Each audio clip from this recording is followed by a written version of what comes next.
Hi, this is Mike Maloney. As you probably know, I've been making videos and giving lectures on what I call the death of the global dollar standard. The fact that throughout history, every once in a while, the world monetary system changes. And we have a very big change coming up that's going to affect everybody. And now, J.P. Morgan has said that they believe that the dollar could lose its status as the world's reserve currency. That would mean a different global monetary system.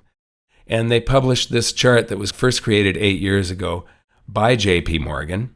And there are some errors in this chart that I will get to later because I have an updated version of this chart. But basically the concept is true. Every once in a while, there's a shift in the world monetary system and power sort of goes from one place to another. But in scrolling down in this article, what really jumped out at me was this chart. And this is the US dollar's share of global central bank reserves. And it used to be up at 64%, and it's dropped to almost 54%. And that is huge. And it's been doing that since 2008 was one of the peaks back here. It's been falling since 2008.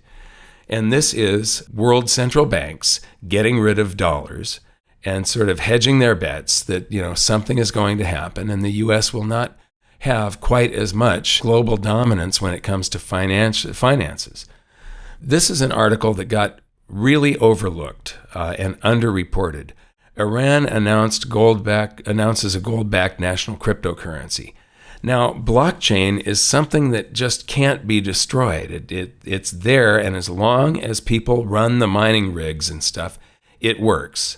So as long as there's power, and as long as there's somebody doing it, and the government can't really shut it down very easy. So this isn't something that the U.S. government can just say, oh, we've got to stop that right away. So I didn't know what the death of the global dollar standard would look like. I mean, the dollar will still exist. It's just not going to be the dominant currency on the planet anymore. We won't have quite as much power to use the dollar as a weapon. And that's what we've been doing, and we do it too often. And it's got countries all over the place trying to turn away from US dollars. And it's happening at an increasing rate right now. Cryptocurrencies are playing a large role in what this shift in the global monetary system is going to look like. And so I urge you to read this article. And then there's the Triffin dilemma.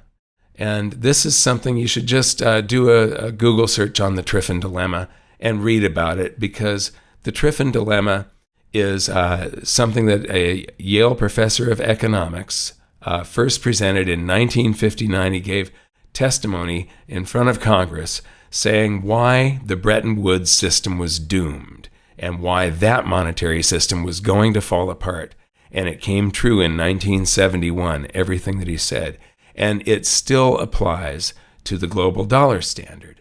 So now I'm going to take you to some charts, and we're going to see why that chart of the different reserve currencies was incorrect. So this is a chart of my updated version on that same J.P. Morgan chart, showing the spans that these were predominant currencies. They weren't reserve currencies because central banks did not exist yet. So it's just the predominant currency. And whatever country is experiencing a big economic boom, they start doing a lot of trade with other countries, and they import goods. And when they do that, they pay with their currency, and so their currency flows out. So the Spanish mill dollar became a predominant currency in many countries back here. In fact, the United States silver dollar was based on the Spanish mill dollar because there were a lot of them in North America. But so this is just whatever country is having an economic boom becomes the world's predominant currency. Then, with the birth of the Bank of England, central banking was established and the gold standard came about, and we had international settlement being done at the Bank of England. And then I put in this overlap here because at the Genoa Conference in 1922, the U.S. was added as a global clearinghouse for the global gold standard at the time. And then Great Britain pulled out of it in 1931. So for a little while, we shared the dominance with Great Britain. Great Britain was the great world power before World War I, and after they lost the ability to run the world monetary system, Great Britain sort of faded and the U.S. took over as the world's predominant financial powerhouse. But the predominant currency status lasts an average of 94 years, and this is already a year or two old. So we've been going along for quite a while now, and gold has been a financial asset. It's one of the reserves that they hold here, and gold and silver were actually in circulation here. These predominant currencies are made up of gold and silver. That's the reason for the coloring of these squares here. This is paper currency issued on a gold standard and then a fiat currency system that we've had for quite a while. But real money and the predominant currency for more than 5,000 years has been gold. Now, this is gross federal debt as a percentage of gross domestic product. And we've gone past 100% here, which is very dangerous. The only other time that we did it was because we were fighting World War II. And so it was a global fight for freedom to protect ourselves from the enslavement of brutal dictator Adolf Hitler and Japan.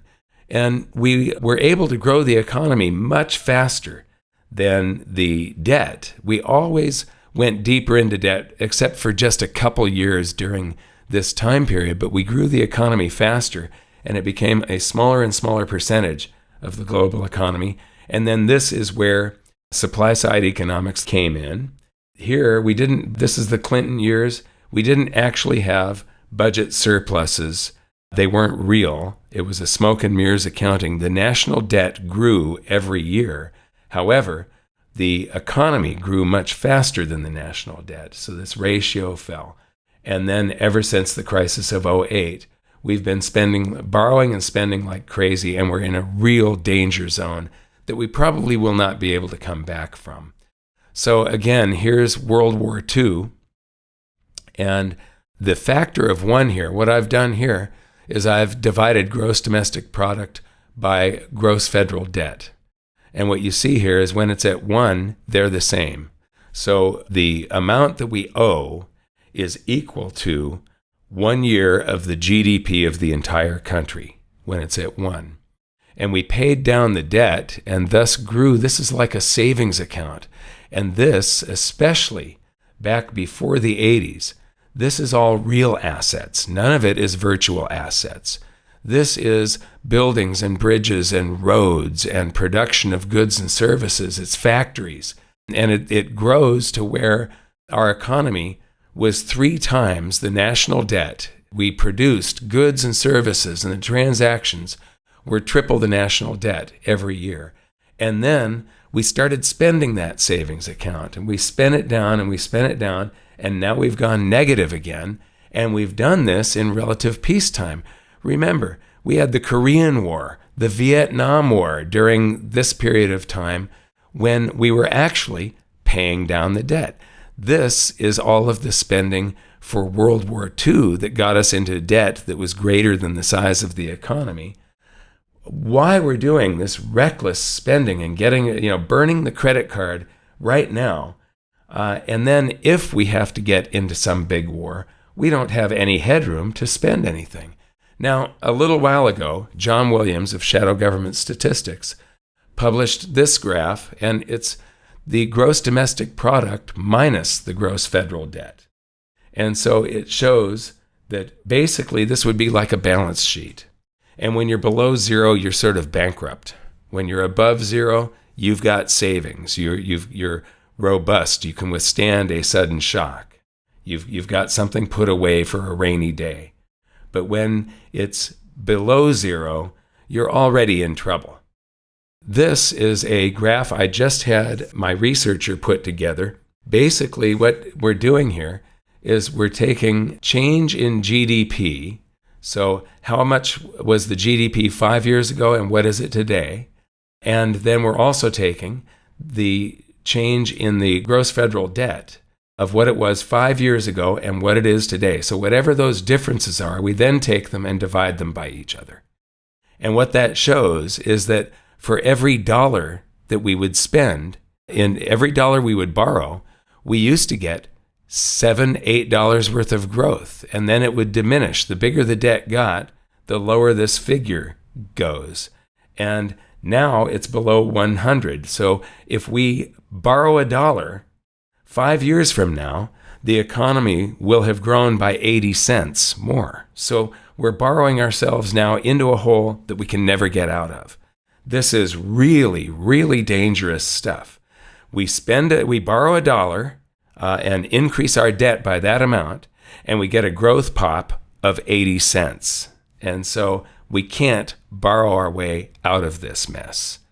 And then this is the Congressional Budget Office's projection for the increase of interest payments.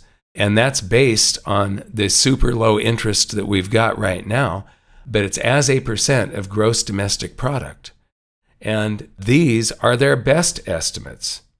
But they're showing this growing from under 2% to almost 5% of GDP, the interest payments. And so the country is in some deep trouble. And this is a chart that was created by Jeff Christian of CPM Group. And what he came up with was that if you take all of the years from 1968 through 2017, that a portfolio that consists of S&P 500 stocks, treasury bills, and gold, the best risk-reward ratio is somewhere between 27 and 30% gold in your portfolio. That's higher than what most people recommend. I'm very, very, very heavily tilted toward precious metals, mostly silver, as most of you know. And so the message of this whole thing is that we're in some deep trouble. When the U.S. comes out of the next recession, it will probably never have the economic vitality it has had in the past. In the end, you got to ask yourself, have you got gold? Thank you very much for listening. If you got anything from this video, please like it, share it, give it that thumbs up, click that little notification bell, subscribe to our channel, and we'll see you next time. Thank you.